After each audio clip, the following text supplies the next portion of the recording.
En dépit des nombreuses séances de sensibilisation mettant en relief les dangers que constituent le désert et la mer, les candidats à l'immigration irrégulière ne se découragent pas. À Daloa, Bouaké et Mankono, épicentre de cette aventure meurtrière, des comités de lutte contre l'immigration irrégulière sont installés. À Bouaké, le comité départemental a décidé de changer de fusil d'épaule. Le comité va désormais cibler les quartiers où résident les candidats à l'immigration irrégulière pour des sensibilisations de proximité. Annonce faite au cours de la première rencontre du comité au titre de l'année 2021. La migration irrégulière, c'est une réalité à Bouaké. Le comité mène des sensibilisations sur le terrain.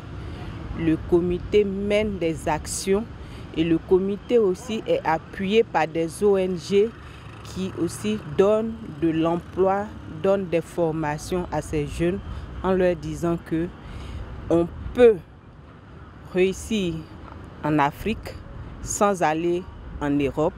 Dans cette lutte contre l'immigration clandestine, le comité est soutenu par l'ONG AFSI, une organisation non gouvernementale spécialisée contre ce fléau. L'ONG va accompagner le comité en soutenant exactement les actions de sensibilisation. Une fois l'action est mise en œuvre, l'ONG va donner l'appui technique et l'appui financier pour que le membre du comité puisse réaliser dans la région de Bouaké les actions de sensibilisation. L'Organisation internationale pour les migrants établit le nombre de migrants décédés en mer à 3 179 en 2020, soit une baisse de près de 2000 morts par rapport aux 5 327 décès enregistrés en 2019.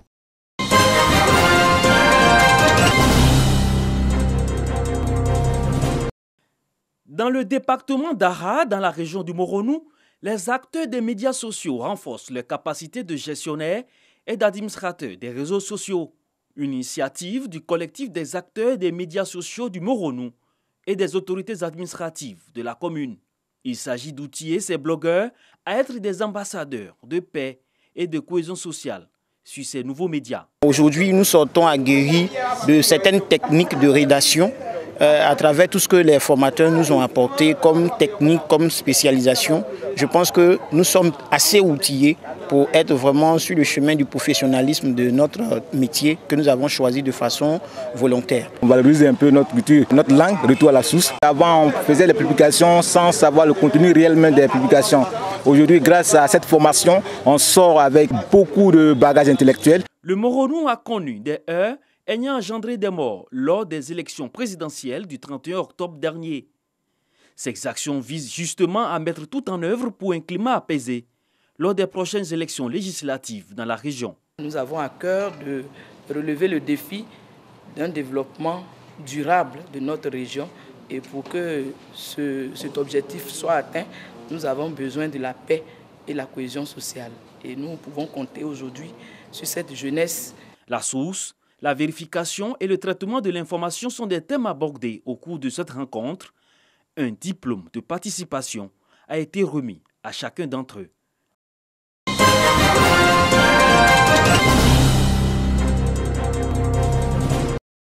Par ce geste, le sous-préfet de Boisflé, représentant le préfet de région de la Maraoué, inaugure le préau de consultation prénatale et de vaccination du centre hospitalier régional de Boisflé. Un édifice construit grâce à un financement de la Banque mondiale sur la base des performances réalisées par l'édit hôpital en pédiatrie. Objectif, faciliter la prise en charge des femmes enceintes, des mères ainsi que leurs enfants et améliorer les soins qui leur sont administrés afin de réduire les décès maternels et néonataux. Nous sommes dans un programme qui est le PDF, c'est-à-dire le financement basé sur la performance. Bien évidemment, pour être performant, il faut que ces agents soient motivés. Donc nous avons initié ce prix pour pouvoir les motiver davantage pour atteindre nos objectifs dans le bien-être des populations. Pour nous, c'est un plaisir de voir aujourd'hui sortir de terre interbâtiments, car les femmes qui viendront ici seront reçues dans des conditions optimales pour pouvoir avoir le paquet de services ou des CPN de qualité. Ce préau comprend une salle d'attente, servant de vaccination et 2 bureaux de consultation prénatale et postnatale entièrement équipés. La livraison de cet édifice réjouit les autorités sanitaires et administratives de la localité. Nous invitons les femmes de Bois-Flé, les femmes en grossesse, de fréquenter massivement ce joyau architectural pour leur bien-être ainsi que pour leurs enfants. Cette cérémonie a été l'occasion de récompenser les meilleurs agents et services du CHR. Le major Kone Kafonima, meilleur infirmier, Kosia Kwasi Dongo, sage-femme, meilleur sous-major. Le prix de meilleur service est revenu à l'équipe d'amélioration de la qualité et d'ORL. Ce centre hospitalier de Bois-Flé a été créé depuis les années 60.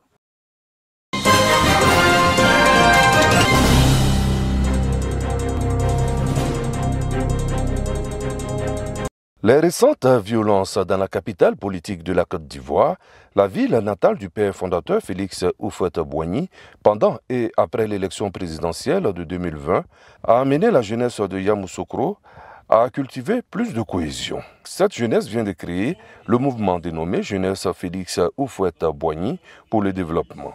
Les actions que va mener ce mouvement de jeunesse sont l'autonomisation des jeunes afin d'assurer leur pleine participation à la vie sociale en tant que partenaire utile et à part entière pour le développement de la capitale politique, prôner le vivre ensemble, la paix et surtout œuvrer pour éviter les conflits entre jeunes. J'aimerais dire à la jeunesse de Yamoussoukro, il faut qu'on se fasse confiance pour ne plus que ces gens de trucs arrivent ici encore à Yamoussoukro.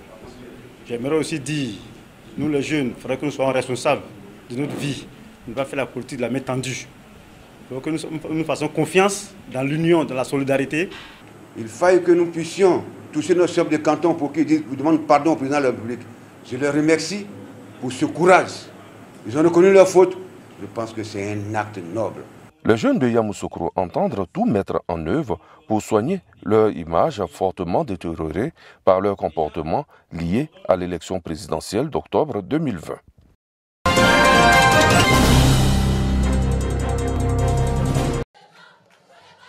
Banderole pour certains, mouchoir pour d'autres, louanges, chants et danses sur l'artère principale de la ville au rythme de la fanfare. Nous sommes à la célébration des 70 ans de vie consacrée de l'Église catholique dans la sous-préfecture d'Aféry, région de Lamé. Ces prêtres, au service de Dieu, mais aussi les fidèles, sont venus de toutes les contrées de la localité. À travers ce rassemblement à la paroisse Saint-Pierre d'Aféry, ils manifestent ainsi leur gratitude au Seigneur Jésus-Christ. L'objectif est de promouvoir la vie consacrée et réaffirmer leur engagement à servir le Christ, suivre ses pas, mais encore continuer l'évangélisation entamée par l'abbé Robert Kimou, premier prêtre à Kié. Nous célébrons donc une résurrection, une rentrée dans la gloire de Dieu. Et c'est cet événement qui a mené cette grande mobilisation de prêtres religieux et religieuses. Une rencontre marquée en son second jour par une messe d'action de grâce. Occasion pour les consacrés de recevoir la bénédiction de Monseigneur Alexis Touabli Yulo, évêque du diocèse d'Agboville. Quant aux fidèles, de marquer leur reconnaissance à Dieu à travers des danses et des offrandes. Et cela à l'image de la fidélité et l'abnégation de feu Robert Kimou, fondateur du mouvement CVAV en Côte d'Ivoire. Oui, l'Église est en marche. Une marche, quelquefois laborieuse, mais toujours victorieuse. Parce que Jésus-Christ est avec son Église. Il a lui-même est ego, vobiscum sum. Et moi je suis avec vous. Usque a consolationem seculi jusqu'à la fin des temps. Splendeur de l'Église en prière.